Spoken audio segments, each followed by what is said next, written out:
I've been asked a couple of times if you have stock spindles and the stock 6-bolt brake rotors on there, and then you install the KEI Fabrication 5-lug conversion adapters, is there a difference on the kickout? Okay,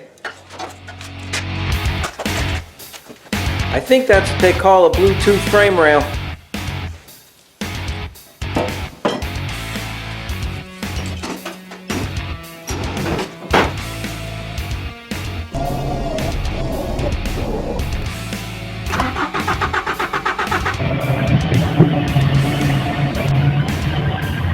Well, Mazda fans, we got us a 92 B2200 extended cab. For all you B Series Mazda truck owners out there, be thankful if you live out of the Rust Belt. I've been asked a couple of times if you have stock spindles and the stock 6-bolt brake rotors on there, and then you install the KEI Fabrication 5-lug conversion adapters, is there a difference on the kickout? Okay, so I've double checked the steering angle to make sure that the rotor is straight ahead, and I'm using a common reference point, which is the inner control arm pivot point. I've got it jacked up with a block under the suspension to bring this as close to ride height as I can. And I'm measuring from the flange that the wheel bolts on. Now I understand that there's an angle of the tape measure, but I'm keeping that angle consistent from one to the other. So the measurement I am realizing right now is 19 3/8. I only have a pair of hands here, so I can't let go of anything. So I can't change the camera angle, but it's 19 3/8 from the rotor flange where the wheel bolts on to the inner lower control arm bolt. I'm going to do the exact same measurement on my LS swapped Mazda that has the 5-lug conversion, and we'll see what that number is as well. Alright, same measurement over here on the LS swapped Mazda. You won't believe the crazy camera setup to hold it. So same deal, inner pivot point, the lower control arm bolt, and I've double checked the alignment with this rotor facing straight ahead.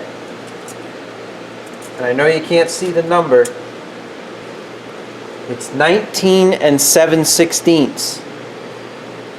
So that means that the KEI Fabrication 5-lug conversion, as measured here, now I'm going to say that it is a 1/16 farther out, but this is a larger diameter rotor, so the distance the tape measure is measuring is angled further, because if I bring it back to the 10 1/4 diameter rotor, it's probably going to be right on.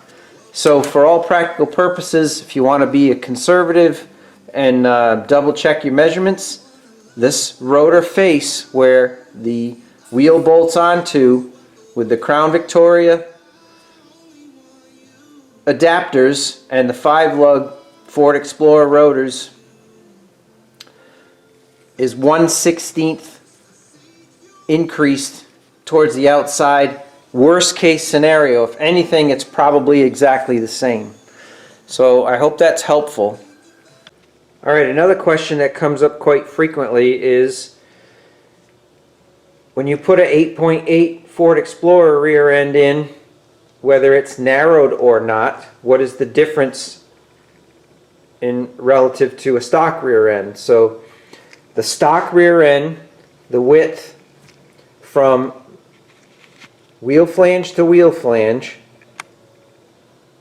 is 58.5. So the plumb bob is resting against the face of the drum where the wheel bolts onto. Another useful measurement is what is the distance from where the wheel bolts on to the frame rail. So I'll get you the measurement for a stock situation, and then I'll get you the measurement for a narrowed Ford 8.8, and you can decide which one is the correct one. So I've got the carpenter square flush against the drum, and I am measuring directly over to the frame rail. It is 8 1/8 inches. 8 1/8 inches from the face of this drum where the wheel bolts on to the furthest edge of the frame. Now the inner wheel tub is actually a little further out this way by probably 3/4 of an inch. So when you're calculating spacing and whether your tire is going to rub without modifying the fender wells, you probably got to subtract an inch for safety.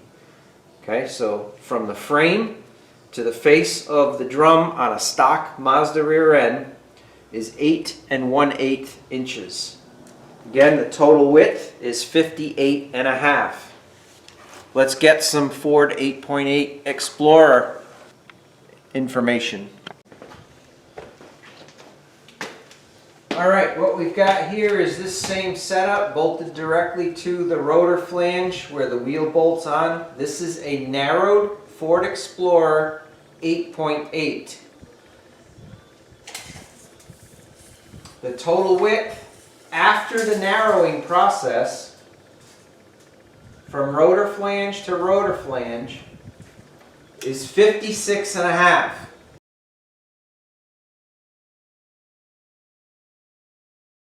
The distance from the frame to the rotor flange is 7 1/8 inches.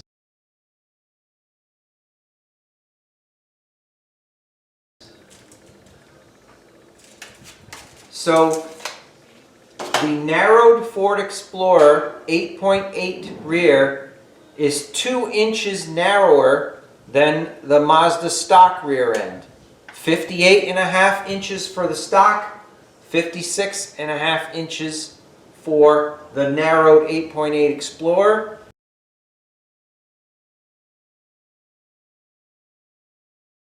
And it is exactly 1 inch closer from the rotor flat to the frame rail. So the math works, okay? So now just so you have another reference, the stock Ford Explorer 8.8 rear, stock width, 59 3/8 of an inch.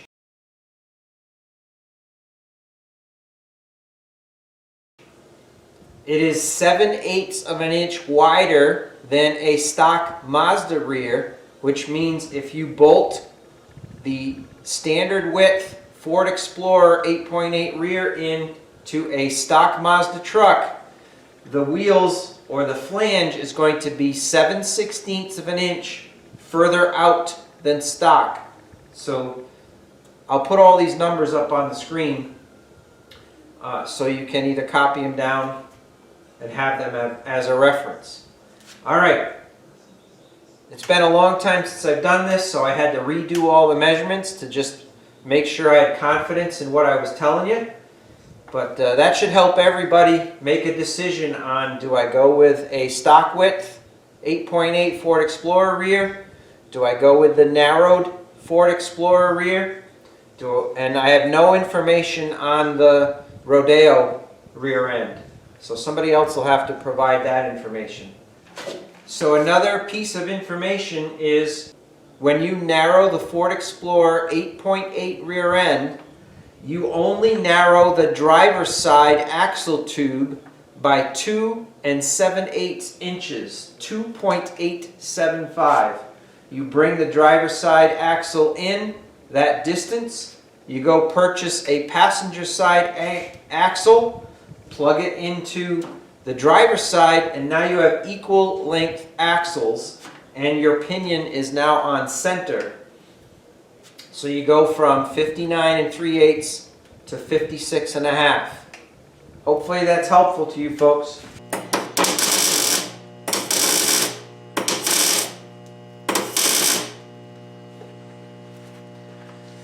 Hey folks, thanks for watching. Hit the subscribe, the like button. You know what to do. Thanks again. See you in the next video.